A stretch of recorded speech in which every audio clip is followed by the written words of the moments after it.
These two guys have Minnesota sports flowing in their veins. Mackey and Judd on Score North and ScoreNorth.com. And a happy, reckless speculation Thursday to all who celebrate.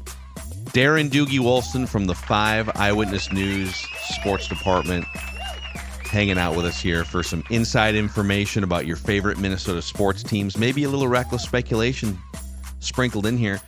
We can do some. It'll lose timeliness here on the podcast because the Vikings play in a few hours. We can touch on Vikings pregame stuff, Dukes.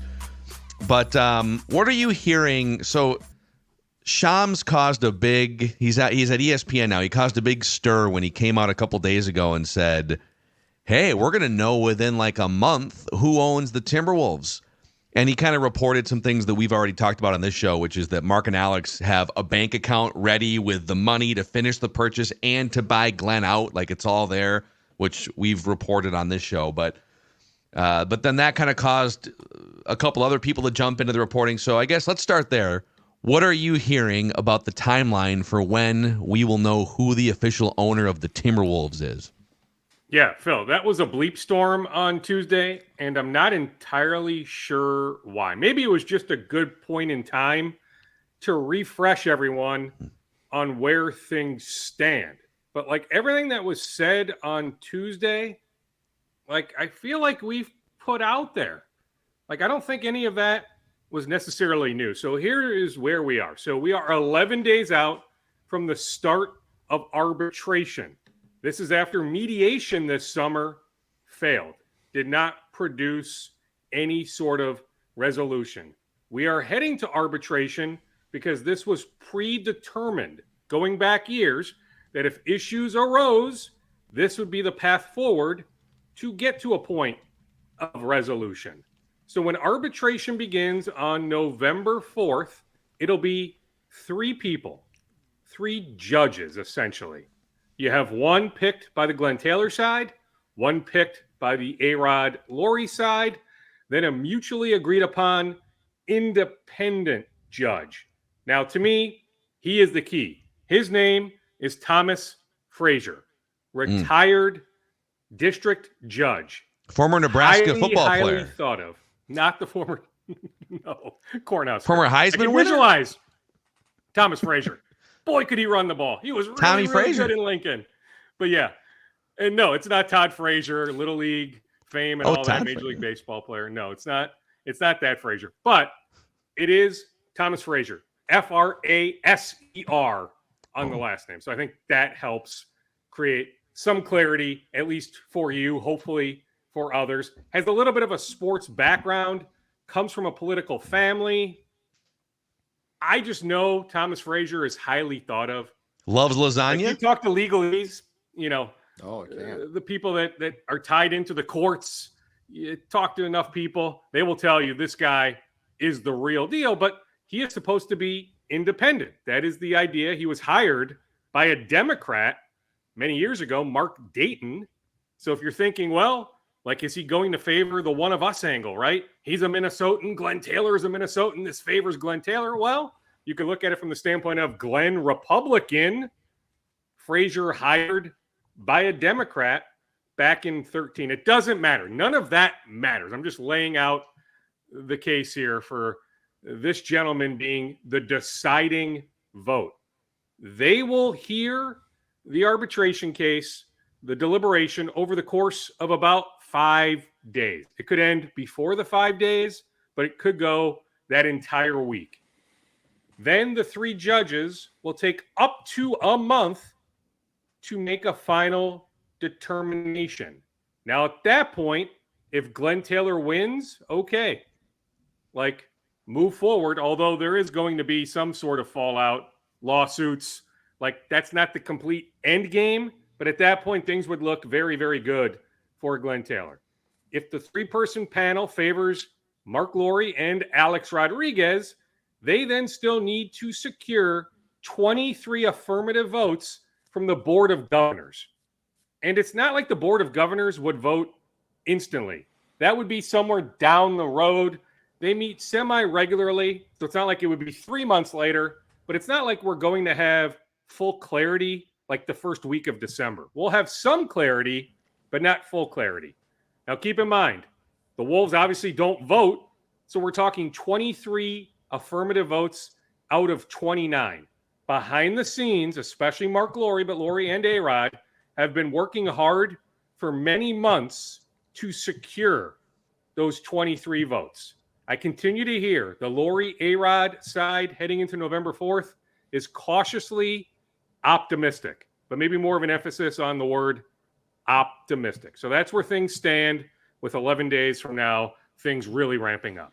So where the Shams thing was, I think, a bit confusing in its reporting was this might take, the ruling might be done within a month, but in no way, shape, or form is this done, because that's the tweet or the reporting read as if this could all be magically resolved and then it's done. It's not even close. You'll just get a ruling, and then from there it has to go to the league, unless it's Glenn, in which case, yeah, he keeps the team. So, Dukes, take me big picture too. Now, I expect this will have zero impact on the floor. Like, the players aren't going to care that much. This is not going to be a player type of problem. Take me, though, to the Wolves front office, and let's start with Tim Connelly. Like, what do you think that this means? Because it certainly appears that people have pledged their allegiance to a side here. And, you know, it certainly appears that Tim Connelly has left himself a pretty damn good out if he indeed decides that this isn't the direction he wants to go. How do you think the ruling has an effect on those things, not for this season, but certainly for the pretty quickly the future of the Minnesota Timberwolves? Tim Connelly is a freaking genius. How brilliant just to kick that option down the road. Yeah. So he can opt out of his contract next summer. Yeah. Freaking genius. You know why he wanted that opt out? His allegiance is tied to Marc Lore and Alex Rodriguez. I'm a broken record for those who constantly consume this podcast. I greatly appreciate those. So some have already heard this, maybe some haven't. Tim Connelly is not here without Lore and Rodriguez. Glen Taylor doesn't hire Tim Connelly on his own. Now, is it possible that Tim's family starts to really love it here? You know, he's got at least one kid over at Breck, right? You know, building relationships here in town, friendships that, hey, is Tim just going to up and leave? Like, I'm not suggesting like slam dunk. Glen Taylor remains majority owner. Tim Connelly 100% gone next summer. I'm not quite to that point, but I am laying out that he came here because of Lore and Rodriguez, and he has that opt-out for a reason. So, yes, is it worth monitoring if Glen Taylor remains more majority owner, the future of Tim Connelly? 100%. Now, I'm with you, Judd. No impact on the court, but like A-Rod has a good relationship with a lot of these guys. Like A-Rod already has a good relationship with Julius Randle. A-Rod was right there when the Cat trade happened. Not like at Cat's house right that second, but I'm just saying like A-Rod was pretty front and center, or at least behind the scenes front and center. I'm just saying like A-Rod's influence, especially with the players, building those relationships, it's pretty rock solid. But yes, I tend to agree with you, Judd. I don't know if it necessarily impacts anything on the court, but do know players have a really good relationship, especially with Alex Rodriguez. You know, we should talk about the Gobert extension, but one last thing on ownership. You know, the way the dynamic has evolved over the last 2 or 3 years. Initially, Marc Lore was going to be, I mean, Marc Lore's always, the plan was always for him to be the biggest chunk of money between him and Alex, where Marc originally was going to be maybe 40 to 50%, Alex coming in more like around 10 to 15% from what I had heard. But if you remember early on, Marc was like front and center at every game, the shoes off thing from the 2022 season. And I think what's been noticeable behind the scenes is Alex has maybe even ramped up being more front and center. I mean, he's literally on the court in LA for the opener. He is acting as A-Rod is effectively acting publicly as the majority owner of this team with relationships front and center, being at every game. And what's been a little surprising, I think, to some behind the scenes has been Marc taking much more of a back seat not really being around as much the last couple years from what I have been told. I don't know if that's good or bad or otherwise. He's very much caught up in his new startup, which is rooted in New York City the last couple years. How will that dynamic shift if they do earn majority ownership? In which case, Marc Lore would be the controlling financial owner, with A-Rod having a much lesser percentage. But A-Rod has been much more front and center visually to fans and players and people in the organization. Yes, although correct me if I'm wrong. Somebody close to Marc told me his plan was to be here for Game 4 of the WNBA Finals. Did anybody see him at Target Center on Friday? Sure. I was not there. Then I was told for Game 5 in Brooklyn, he was going to be there as well. But I wasn't there on Sunday, so I don't know if Marc was at Barclays Center on Sunday or if at Target Center on Friday. But I can tell you leading into Game 4, I was told Marc's plan was to be present for both of those games. But your overall point, Phil, is duly noted. You're right. Marc hasn't been as front and center as he has been. I imagine if they ultimately went out, he will become more front and center. I also, it's Thursday, right? Reckless speculation. Michael Bloomberg, with all that money, let's go back to the sale price of $1.5 billion. Do the other owners just say in the end, like, hey, we can't allow a sale for that little a price? And so does something happen with Bloomberg with all that money? It's a good investment. Does something happen where Glenn does ultimately sell, but could it be to Bloomberg, not to Lore and Rodriguez? Because it's going to be hard for them to get the 23 affirmative votes. I'm just wondering. That is me opining. I have zero insight on that. But to me, Michael Bloomberg, Eric Schmidt too to some extent, but Michael Bloomberg more than anyone. That name, that presence is super, super intriguing to me. So Bloomberg would become, in that scenario, the majority owner. Alex and Marc would still have their potential investment and be involved, because we've seen that before in this town. We have seen the Vikings and the North Stars. Majority owners, right? So them having 30 whatever percent chunk, hey, it's nice, but they would still be limited partners, right? So right. Like, I don't involved. see a scenario where if they're not majority owners, they remain in place. That's why, like, that was another piece of information that came out Tuesday that I don't think was necessarily new. Like, these two sides, it's so fractured. Could you imagine moving forward? Let's say Glenn prevails. Okay, one way or another, whether in arbitration I'm saying or the Board of Governors. That Marc and Alex would stay on? No, I'm saying Bloomberg controls the majority, and then Alex and Marc stay on then. So here's the thing. But even so, I just don't know if they have an interest in being limited partners with Michael being the guy, the majority owner. Heck, the governor. Sure. Yeah. That's what I'm saying. Here's the thing, though, with the Board of Governors vote, if Alex and Marc prevail, I could see it being shot down just based on sale price alone, because the sale price now has gotten to be a real sticking point. Like, how do you allow one of your teams to be sold for, and I know it's billion, but relatively dirt cheap, and then have prices continue to escalate because everyone else is escalating? So, Dukes, I think you might be right. I think at the end of the day, the team very well might get sold. I now have convinced myself I don't think it gets sold at the current agreed price.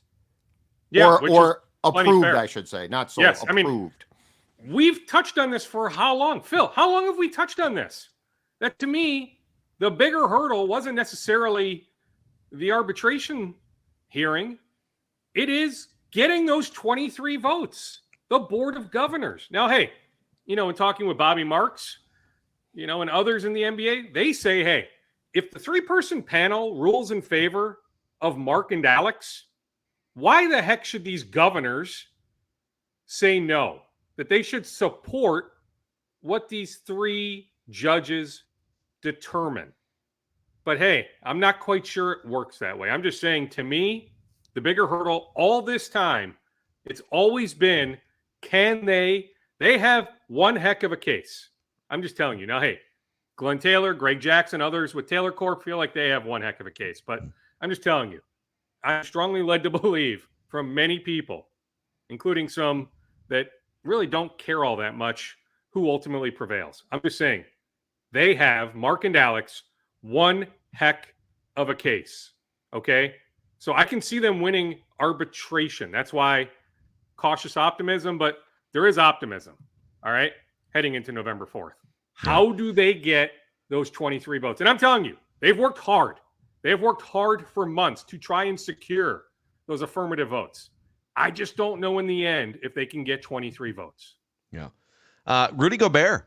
Interesting here. So he wipes out the last year, the player option that would have been 46 or whatever $1 million. And he signs, it's going to wind up saving the Wolves like $12 or $13 million to the cap and the luxury tax aprons for next season. And then he elects to stick around for much less than the Supermax as he ages into his mid-30s. I know that he's kind of a polarizing figure in basketball in terms of how good he actually is. I am a Rudy Gobert believer, and I think paying him less money as he ages out and reducing his minutes, but keeping him on the team is a good thing. But what did you make of that contract extension that you've been kind of hinting at for the last 3 to 4 months on the show here, Dukes?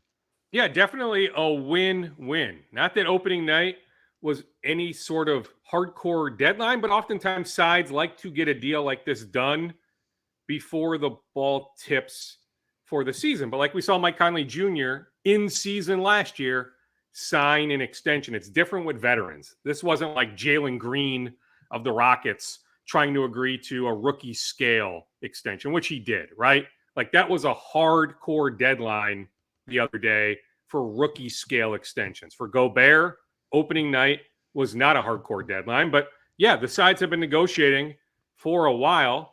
To me, the win for Gobert is longer-term security.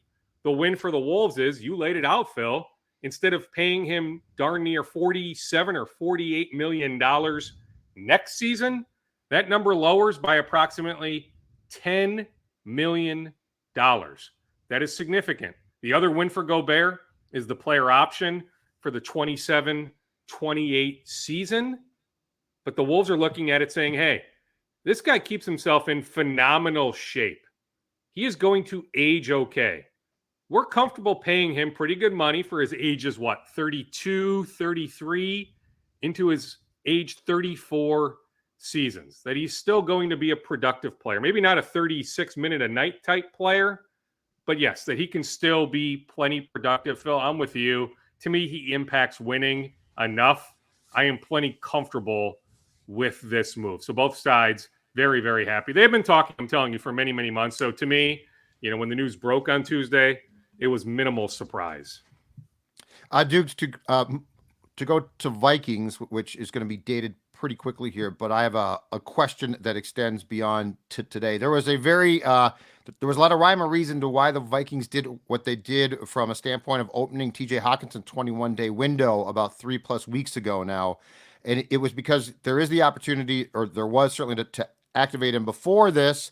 They could activate him for the Thursday night game that they're going to play this evening against the Rams. And my understanding is, if I'm not mistaken, the 21-day window comes to an end tomorrow. So if he's not activated for this game, they're going to have to activate him to the 53-man roster on Friday, and or he is on IR for the rest of the season, which is not going to be the case. But that would get him 10 more days of rest still while just on the roster. So if you went back and said, why did the Vikings open the window when they did, it was exactly for this, to decide if he was either going to play against the Rams and or just get the extra time off. But a decision could be made, and you could literally take it up to the last day. It was 10 months ago today that he ripped up his knee. Multiple ligaments. I won't be surprised if they give him the extra 10 days. Now, I will just tell you, from the Hockenson standpoint, he is ready to go. Now, I'm not suggesting 55 snaps, but that he'd like to play. Now, he has not participated in a full practice. Is that something the Vikings want to accomplish before he makes his season debut? So at this point, as we sit here at 10:23 Central, the Vikings have until 3:00 Central to activate him today in order to play tonight. I'm just saying, Judd, at this point, like the fact that we don't have any news, I guess I'll be surprised. I'm not saying it's like 100%, but at this point, I'll be surprised. Now, hey, if you had asked me 2, 3, 4 weeks ago, we talked about this, I thought he would be back either for the Lions game or the Rams game because he has been making incredible progress. He looks good. He feels good. I'm telling you, he is ready to go. But guess what? It's not his final decision. So to me, it's trending more toward the Colts game, not the Rams game. We'll get to the rest of Doogie's scoop bag here in just a moment. But Park Dental is where old Macadac now gets his teeth cleaned. Found a new dentist after being, I guess, what do they call it? Like a drifter. I was like a dental drifter for a year and a half, 2 years there. A dental orphan. Yeah, it was dark times. I was moping around, wondering if I'd ever find that great dentist after my previous one retired. And then Park Dental stepped up and said, hey, for over 50 years, we've been caring for and cleaning teeth in Minnesota and western Wisconsin. People love us. We think you'll love us too. So I came in, had just an amazing experience. And I kind of look forward now to going to the dentist because I've made now friends in that building and it's been a great experience. So to schedule your checkup, go to parkdental.com, parkdental.com, locations all around the metro area. And just a reminder, too, for the audience, over on the Score North app right now, we are giving away, you can register to win a 75-inch Roku Pro Series 4K TV that automatically adjusts color and sharpness for your shows and sporting events. We're giving it away. You can register to win. Score North app, it's free to download. There's a listener rewards section to put your name in for that 75-inch Roku Pro Series 4K TV. Dukes, what else is left in your scoop bag here? Let's go rapid fire to finish out the pod. Jalen Naylor of the Vikings, heading soon into a contract negotiation, has changed representation.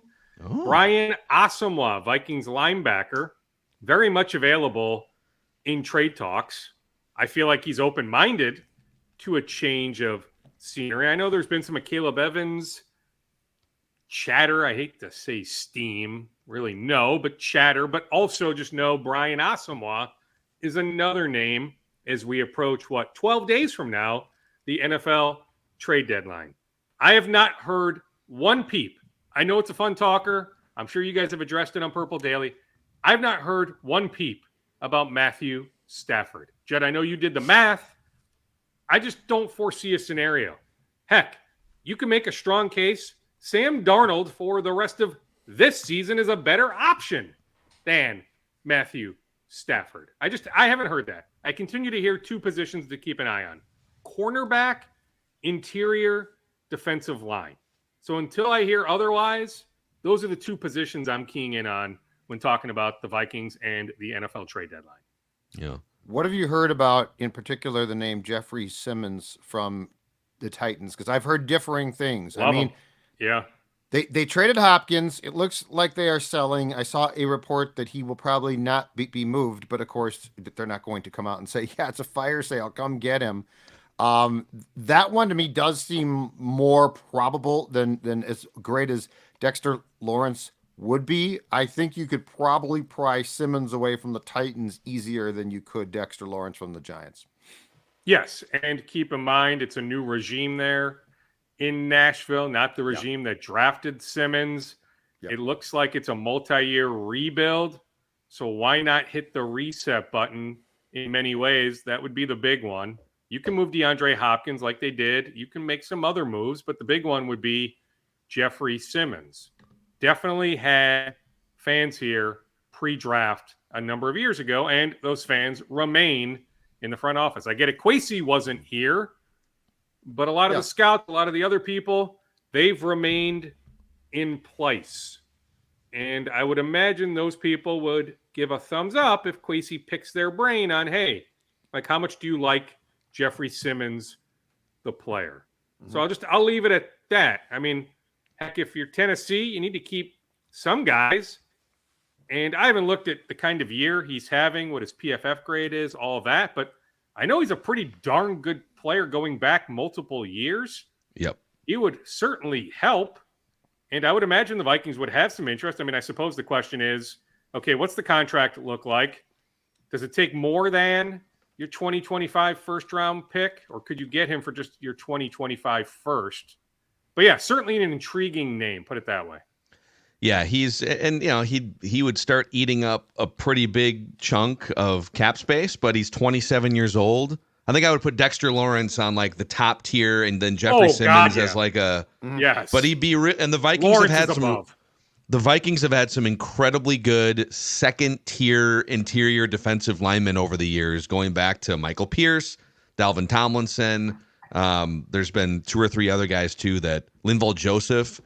So yeah, I think if the Vikings were to dangle their first-round pick, they probably could get this done. But do you want to do that? Is there somebody, because you could spend money on a free agent if there's somebody out there that you like, and then keep your first-round draft pick. But that doesn't help you win a Super Bowl this year. So no, but the window is open beyond this year. It's unfortunate that Kenny Clark agreed to that extension in Green Bay.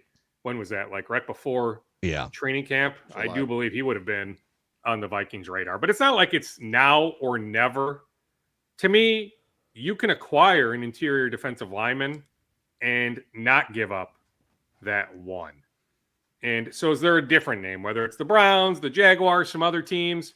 Is there a different name that you can get without giving up that 2025 first-round pick? That is what I would keep an eye on. Another thing, Vikings-wise, to keep an eye on, when does Dalton Risner earn snaps? Judd, I remember it was in July. You had a nice one-on-one conversation with Dalton.